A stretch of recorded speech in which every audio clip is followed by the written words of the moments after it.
Hello दोस्तों, कैसे आप लोग। मैं उम्मीद करता हूं आप अच्छे होंगे और आपका पढ़ाई अच्छा चल रहा होगा।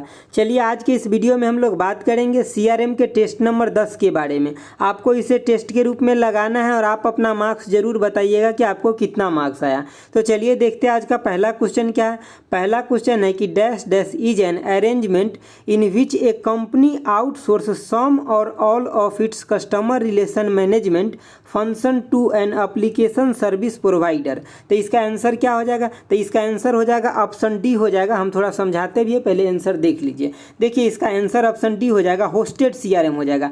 होस्टेड सीआरएम का यूज जो होता है मेनली कोई छोटा कंपनी होता है उसके द्वारा किया जाता है, या मीडियम कंपनी होता है उसके द्वारा किया जाता है अपने फंक्शन को परफॉर्म करने के लिए। यहाँ पे एक ऑप्शन है डाटा वेयर हाउस, इसको भी थोड़ा सा देख लीजिए। देखिए डाटा वेयर हाउस किसी भी कंपनी के लिए बहुत ज़्यादा इंपॉर्टेंट होता है। यहाँ पे लार्ज कलेक्शन ऑफ डाटा होता है। यहाँ से ऑर्गेनाइजेशन डिसाइड करता है कि इसमें से कौन सा डाटा हमको लेना है, एक्टिव डाटा कौन सा है, कौन सा हमारे ज़रूरत का डाटा है, उसको सेपरेट करता है। उसके बाद जो ऑर्गेनाइजेशन होता है या कंपनी होता है वो उस डाटा के ऊपर अपना कस्टमर को टारगेट करता है। देखिए यहाँ पे एक ऑप्शन है आपका सी, ई कॉमर्स। देखिए ई कॉमर्स में क्या होता है ना कि buying and selling over A internet, मतलब इंटरनेट के ऊपर जो भी कुछ होता है, मतलब जैसे कि मान लिए कि गुड्स को सेल हो रहा है या सर्विस सेल हो रहा है, जो मतलब सेलर है वो बेच रहा है और जो अपना बायर है वो खरीद रहा है इंटरनेट के ऊपर। तो यही क्या होता है, ई कॉमर्स के अंतर्गत आता है। ई कॉमर्स के अंतर्गत मतलब जैसे कि जितना भी चीज़ है वो सब एक सुविधाजनक चीज़ हो जाता है।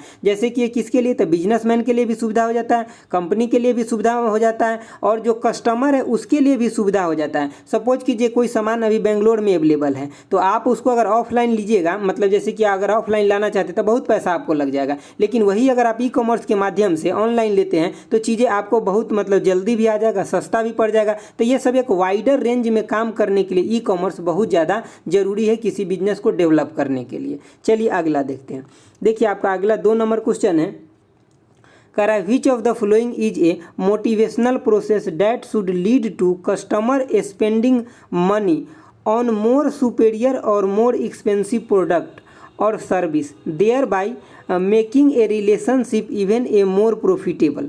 देखिए मतलब इसमें कौन सा प्रोसेस है जिसके द्वारा क्या करता है ना कि कस्टमर जो होता है ज़्यादा पैसा भी खर्च करता है और ज़्यादा सुपेरियर प्रोडक्ट भी लेता है उनको मोटिवेशन करने के बाद। देखिए पहली बात क्या है कि जब आप कोई सामान खरीदने जाते हैं तो सपोज कीजिए आपको अगर 100 रुपीज़ का सामान लेना है ना, तो जो दुकानदार है या जो शॉपकीपर है वो आपको बोलेगा कि सर अगर 150 का सामान अगर आप लेते हैं तो इसका सब बेनिफिट आपको बता देगा कि सर ये लेने से आपको ये बेनिफिट होगा, इतना ज़्यादा वैलिडिटी मिलेगा, इसका स्ट्रॉन्ग इतना ज़्यादा है, इतना ज़्यादा सुपीरियर, आपको सब कुछ बताएगा। मतलब एक तरीके से आपको मोटिवेट किया जिसकी वजह से ये ले लिए, और ये ले लिए तो हो सकता है ये प्रोडक्ट अच्छा भी हो। तो जब ये प्रोडक्ट अच्छा है तो ये आपके लिए भी प्रॉफिटेबल है और जो बेचा महंगा में उसके लिए भी प्रॉफिटेबल है। तो इसको हम क्या बोलते हैं, अप सेलिंग बोलते हैं। लेकिन क्रॉस सेलिंग क्या होता है, क्रॉस सेलिंग में ये होता है कि एग्जिस्टिंग मतलब कस्टमर के साथ अगर कोई भी सेलर है या कंपनी है वो कोई एक्स्ट्रा प्रोडक्ट बेच लेता है तो उसी को क्या बोलते हैं, क्रॉस सेलिंग बोलते हैं। रिटेनिंग क्या होता है कि मतलब एक कंपनी के साथ या एक दुकानदार के साथ आप कितने दिन तक जुड़े हैं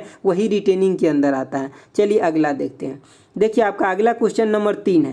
क्वेश्चन नंबर 3 क्या कर रहा है कि इन सीआरएम OLAP स्टैंड फॉर, तो इसका फुल फॉर्म क्या होता है ये आपसे पूछा जा रहा है। तो इसका ऑप्शन हो जाएगा आपका बी हो जाएगा, ऑनलाइन एनालिटिकल प्रोसेसिंग हो जाएगा। ऑनलाइन एनालिटिकल प्रोसेसिंग में क्या होता है कि जैसे कि सपोज कीजिए कि एक कंपनी के पास एक डाटा वेयर हाउस में बहुत डाटा पड़ा हुआ है, लेकिन उस डाटा में से उसको कुछ एक प्रोडक्ट के रिगार्डिंग अगर उसको डाटा निकालना है तो किसी न किसी सॉफ्टवेयर के हेल्प से ही वहाँ से डाटा अपना निकालेगा। तो देखिए एनालिटिकल यही होता है। यहाँ पे ऑनलाइन एनालिटिकल प्रोसेसिंग में क्या होता है कि वहाँ से वो कंपनी उस डाटा को कैप्चर कर लेता है और उसको ऊपर उस टारगेट करता है और वहाँ से उस कस्टमर को क्या करता है कि गेन करता है। मतलब ये ऐसा आप समझ सकते हैं कि एक पावरफुल एक टेक्नोलॉजी है जो क्या करता है कि डाटा को डिस्कवर करता है, मतलब वहाँ से डाटा को निकाल लेता है, छान लेता है जो जरूरत के डाटा है उसको। चलिए अगला क्वेश्चन देखते हैं। देखिए आपका अगला क्वेश्चन है 4 नंबर। क्या कह रहा है कि in a buying decision process which one of the following term is use for a person who first suggested buying the product. देखिए इसमें से कौन सा है ऑप्शन में से जो सजेस्ट करता है। देखिए आप कई बार क्या करते हैं, कोई भी प्रोडक्ट खरीदना चाहते हैं तो कई बार आपको दोस्त सजेस्ट करता है, कई बार अगर आप मतलब मैं पहले इसका आंसर बताता हूँ उसके बाद एक्सप्लेन करते। देखिए इसका आंसर हो जाएगा आपका इन्फ्लुएंसर हो जाएगा। इन्फ्लुएंसर का मतलब ये हो गया ना कि आप किसी के बातों में आके उसका बात माने और वो काम आप आगे किए, तो वही क्या कहलाता है, इन्फ्लुएंसर कहलाता है। जो आपको इन्फ्लुएंस कर रहा है वो इन्फ्लुएंसर कहलाएगा। सपोज कीजिए आप कहीं किसी कॉलेज में एडमिशन के लिए गए, ठीक है, और एडमिशन के लिए गए तो वहाँ पे आपको कॉलेज में कोई आदमी मिल गया और जिसको कमीशन मिल रहा है वो आपको उस कॉलेज के बारे में सब कुछ आपको खासियत बताने लगे, वो बता दिए, उनके इन्फ्लुएंस में आप आ गए, उनके मतलब झांसे में आप आए, वहाँ पे आप एडमिशन ले लिए, ठीक है। तो वहाँ पे वो क्या कर रहे हैं, वो आपको इन्फ्लुएंस कर रहे हैं एक तरीके से। वो कौन कौन पर्सन हो सकते हैं, तो कई बार वो आपके दोस्त भी हो सकते हैं, कई बार वो थर्ड पर्सन भी हो सकते हैं, कई बार वो किसी को जॉब मतलब दिया गया रहता है तो वो भी हो सकते हैं। तो ये सब तरह के मतलब पर्सन होता है जो आपको इन्फ्लुएंस करते हैं किसी भी चीज़ के बारे में, तो उसे हम इन्फ्लुएंसर बोलते हैं। चलिए अगला देखते हैं।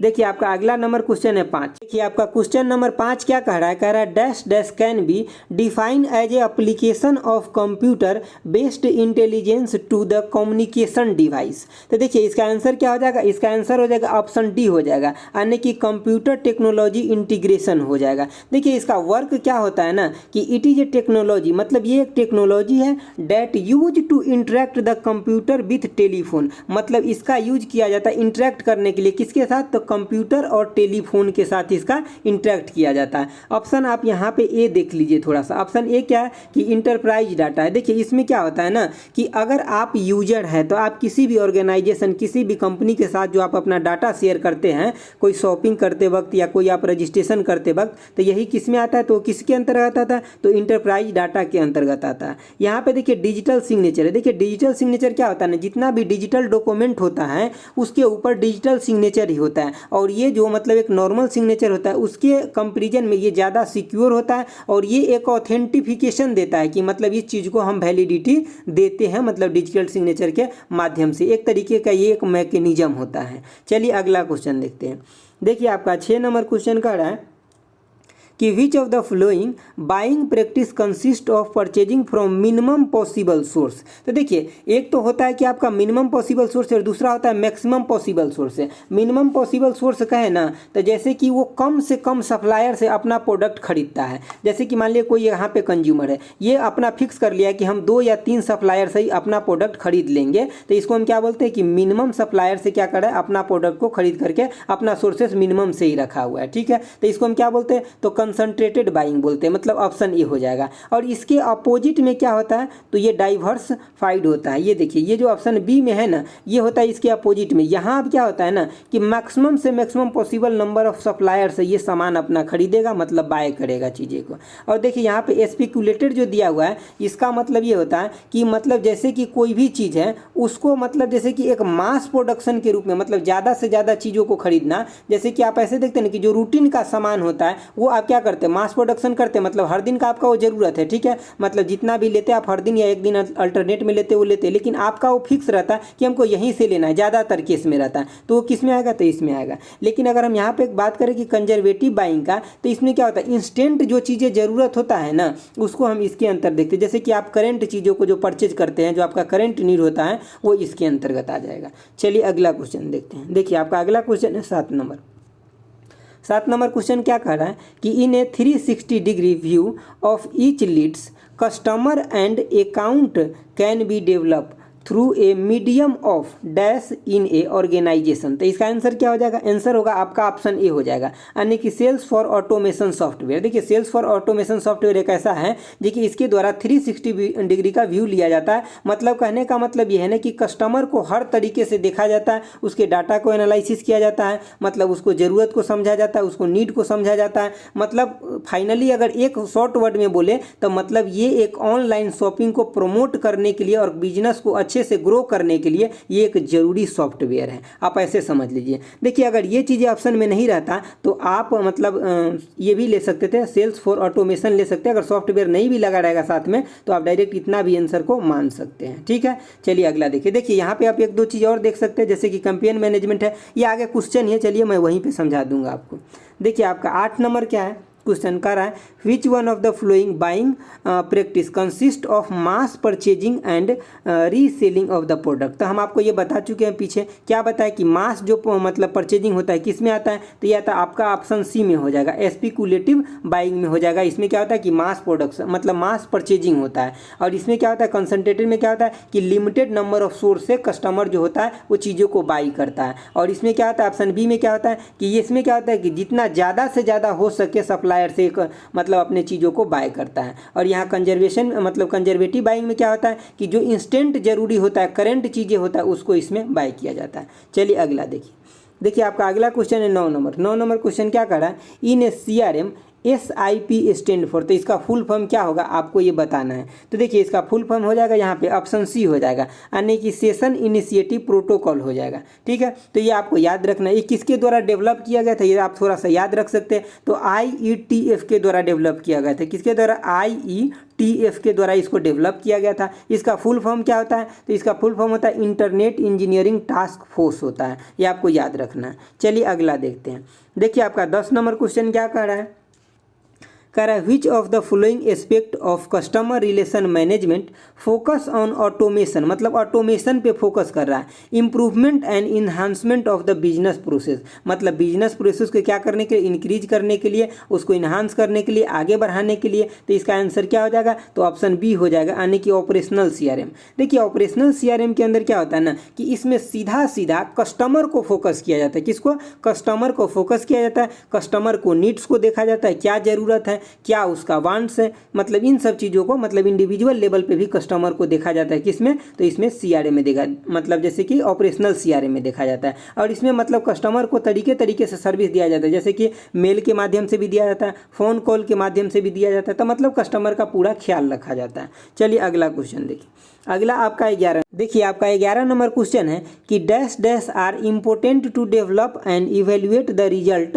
Of marketing interaction. तो इसका आंसर क्या हो जाएगा? इसका आंसर हो जाएगा आपका ऑप्शन ए हो जाएगा, कंपेनिंग मैनेजमेंट टूल हो जाएगा। देखिए कंपेनिंग मैनेजमेंट टूल में ये होता है कि चीज़ों को मतलब प्रमोट करने के लिए, जो खास करके जो नया प्रोडक्ट होता है उसको प्रमोट करने के लिए आप कंपेनिंग जितना भी देखते हैं, जैसे बहुत सारे मॉल में देखते हैं, ऑनलाइन माध्यम से देखते हैं, एडवर्टाइजमेंट के माध्यम से देखते हैं। तो ये सब क्या है, एक मार्केट को मतलब एक अच्छा रास्ता देने के लिए, प्रोडक्ट को अच्छे सेलिंग के लिए ये कंपेनिंग मैनेजमेंट टूल को यूज किया जाता है। इसमें क्या होता है कि जैसे कि प्लानिंग किया जाता है, जैसे कि मान लीजिए कि कोई भी कंपेनिंग करना है तो प्रोडक्ट को पहले प्लानिंग किया जाता है, एग्जीक्यूटिंग किया जाता है, ठीक है, उसको ट्रैकिंग किया जाता है कि हमें किस फील्ड में कहाँ पे इसका हमें प्रचार करना है, एडवर्टाइजमेंट करना है। तो इन सब चीज़ों को कंपेनिंग में देखा जाता है। ये कई बार ऑनलाइन होता है, कई बार ऑफलाइन होता है। जैसे कि आप फार्मर से रिलेटेड जितना भी कंपेनिंग देखिएगा तो वो जनरली ऑफलाइन ही होता है, ताकि वहाँ पे जाकर के फार्मर से मिल करके इंडिविजुअली उनको बताया जाता है चीज़ों के बारे में, तब उनका बिजनेस उसके फील्ड में प्रमोट ज़्यादा करता है। चलिए अगला क्वेश्चन देखते हैं।